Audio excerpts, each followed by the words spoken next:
I'm Miss Watson. And I'm Miss Lannister. And welcome to Virtual Gardening Club.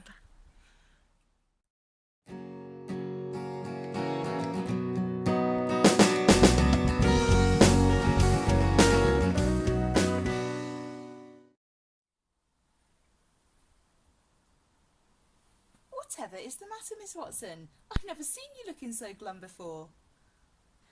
Oh, Miss Glenister, it seems no matter what I do, I can't seem to stop pests from eating my plants. I've tried everything. I've tried spraying them with garlic spray. I've tried watering the plants in the morning. I've even tried putting out terracotta pots to attract toads. But it's hopeless. Nothing will work. Well, Miss Watson, it looks like you don't have enough predators in your garden to eat all of those insects that are eating your plants. I think you might be right, Miss Glenister. I've had a few ladybugs and some spiders too, but apart from that... Well, maybe you need to make your garden a bit more wildlife friendly, Mrs. Watson. What sort of predators would you like to attract?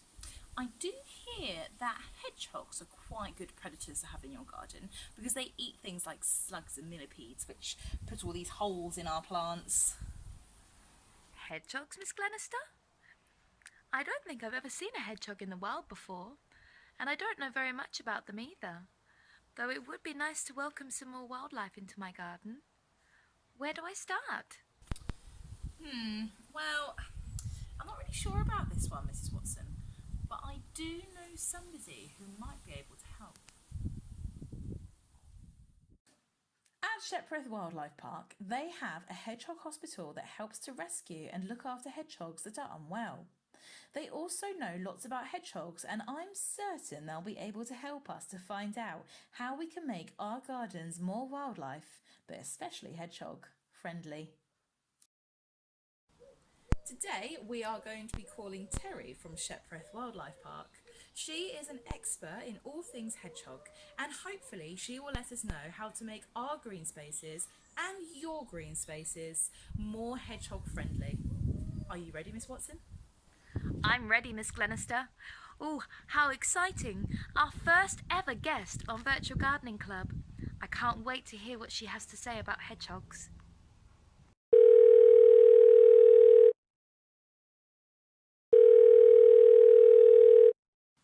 Hello, Terry. Are you there? Hi guys, my name's Terry. I am an education officer and deputy manager of the Hedgehog Hospital at Shepreth Wildlife Park. I'm going to just tell you a little bit about why we think hedgehogs are so amazing little creatures, and then a little bit about why we need to look after these fantastic little creatures. Okay, so why is a hedgehog such an amazing little creature? Well, first of all, not only are they prickly and cute, that's not the main reason they're such a fantastic little creature. But the main reason is because they're vitally important to habitats. So if we focus on your gardens or your little patch of greenery, first of all, we're going to imagine it being a great big jigsaw. Okay, and all the little plants and all the little animals in your garden are one piece of that jigsaw. So I'm hoping you might have some plants like you see behind me, maybe some wildflowers. You might have some grass, you might have some trees, you might have some shrubs. And on those plants are going to live all these tiny, tiny little insects and bugs. And on the soil, you're going to find worms, and then you can find slugs and snails. Now, eating those slugs and snails and all those tiny little bugs and grubs are going to be your birds and your hedgehogs. And then, if you're very lucky, if you've got a big garden, you may well find that owls come in and they will eat those hedgehogs. They may eat the mice in your garden too. You may well find a fox coming in and eating the hedgehogs. Now, all of these little animals and bugs and grubs and mammals form this great big jigsaw puzzle of your garden. We call it biodiversity. And the more pieces that you have, the more different plants and animals that you have, the bigger the picture, the bigger the jigsaw that you have of your garden. However, what happens if we take one piece of that puzzle away? Imagine taking away the piece of the puzzle that has the hedgehog on it. What's going to happen to the rest of the biodiversity in your garden? The first thing that's going to happen is the foxes and the owls are probably not going to come to your garden. If there's no food, there's no need for them to come.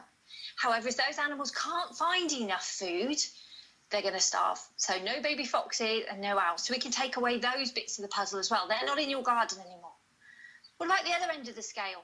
Those insects. If the hedgehog is not there to eat those insects aren't going to die. Those insects are actually going to get huge in numbers.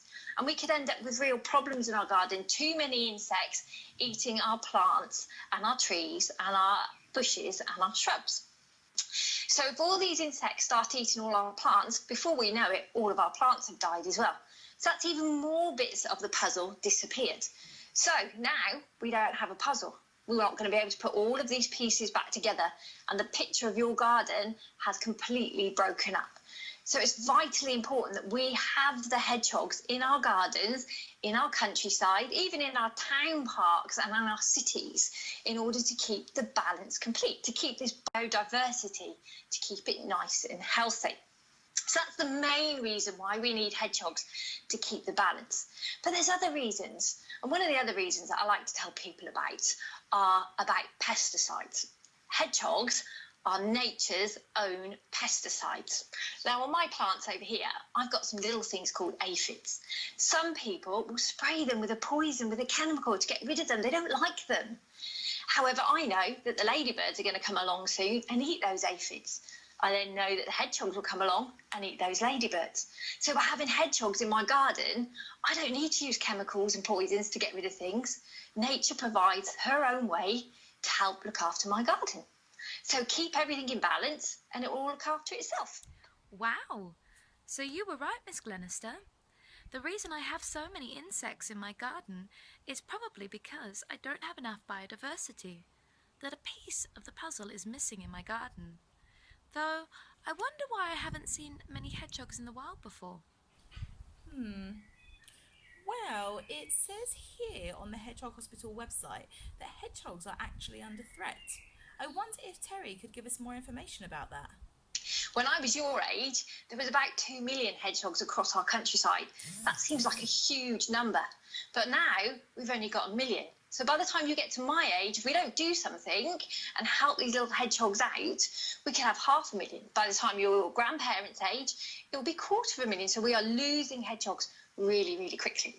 So what causes the numbers of these hedgehogs to drop down? Lots of things, really. We can look at some simple ones. Things like habitat destruction. We love living in houses, we build factories, we build roads, we need all these things. But when we build these things, we need to be sympathetic. We need to make sure that we are thinking about wildlife. We're putting tunnels underneath roads so that hedgehogs can get out, can get underneath these roads, okay? One of the biggest problems is not just habitat destruction, but also habitat fragmentation. So if you imagine a nice big patch of countryside like this, and then we build a road this way, and then we build a road that way, and then we build a road this way. Suddenly we've got a really, really small pocket of countryside with hedgehogs in, okay? Those hedgehogs are going to eat all the food in that little patch very quickly. They're not going to have any food left. They're not going to be able to find a partner so they can have baby hedgehogs, okay? So that then means they have two choices. They can either stay and they'll probably starve, or they have to take the chance and go across the busy roads. So even just by building tunnels under the roads, we can actually help the hedgehogs move from area to area. So they're not just left in one tiny, tiny little pocket. Okay, so habitat destruction, habitat fragmentation, they don't help. And the real big one that really isn't helping the hedgehogs is climate change. You've probably all heard of climate change. Now, when it comes to hedgehogs, you probably don't think that they get affected by climate change very much, but they do. Imagine being a little hedgehog on the ground and it floods. You're not going to be able to get away from that flood. What if your nest is right where it floods loads? Okay, that doesn't help. But the real one is our winters. Hedgehogs hibernate in the winter. Doesn't mean that they go to sleep. It means that their whole body actually slows down so they don't need so much food. So, if hedgehogs hibernate in the winter, why is that a problem? In order for a hedgehog to go to sleep, it's got to be below 5 degrees. Now, I don't know if you've noticed, but our winters aren't as cold as they used to be. So it's not getting cold enough for these little hedgehogs to know that they've got to hibernate. Some hedgehogs aren't even hibernating, and that's really worrying because that means then they're not finding enough food to get through the winter and they can quite literally starve. Oh dear, Terry. It sounds like things are getting really difficult for hedgehogs. How can we help them? And also increase biodiversity in our gardens too? Well, first of all, try not to have a perfect garden. Now, I'm a fine one to talk, okay? I've got a husband that loves to cut the grass, okay? But there are a few things you can do to help hedgehogs. First of all, do you remember I spoke about habitat fragmentation? Gardens are terrible for habitat fragmentation. We love to put up fences. Hedgehogs can't get through wooden or concrete fences. So have a chat with mum and dad, have a chat with your neighbours, put a little hole in your fence. Hedgehogs need to go between 5, 10, 15 gardens a night to find enough food. And if we all put a little hole in our fences, they can get around all of these gardens in one night, so we don't create this habitat fragmentation. You can plant some wildflowers. You can see behind me, this is my wild spot. I'm not allowed the entire garden, but I can have a corner behind me. So I've got lots and lots of wildflowers here. They attract the insects. I've got a little bit of honeysuckle, up this way somewhere, hiding an oil tank. I've got a little hedgehog hide behind me. It's covered in moss, okay? I've also put out a bowl of water, very, very important, especially at this time of the year, okay? And that bowl of water is not just for hedgehogs, it's for the birds and all sorts of creatures. If it's hot, they can't find enough water. Now, I'm going to just take you this way just a little bit, because the other thing I've done is probably one of the most simple things you can do in your garden. If I kneel down, you can see just there, I've got lots of long grass, okay? Like I said, my husband loves to cut the grass, but I've made him leave a strip of long grass for me. Not only does it create hideaways for lots of animals, it creates nesting materials. The hedgehogs, the female hedgehogs will come along, cut this down, bite it down, drag it into their nests, okay? And it creates more habitat for their food. You can also put out feeding stations if you want to. Okay, so that helps the hedgehog certainly through the winter. I actually don't have a feeding station, and the reason I don't have a feeding station is that I've got 2 dogs, and they'll probably be in it eating the cat biscuits before I can say. But while we're talking about dogs, if you do have a dog and you know you've got hedgehogs, before you let it out at night, just turn a light on, shine a torch over the garden, because that will just startle the hedgehog and it can run away and hide before your dogs come out, and that way your dogs won't cause any injury to the hedgehogs. So they're just a few real quick, simple ideas that you can do. Don't forget as well, you can build homes for the hedgehogs really easily. I've got a log pile, leaf pile. Tell mum and dad not to be so tidy in the garden.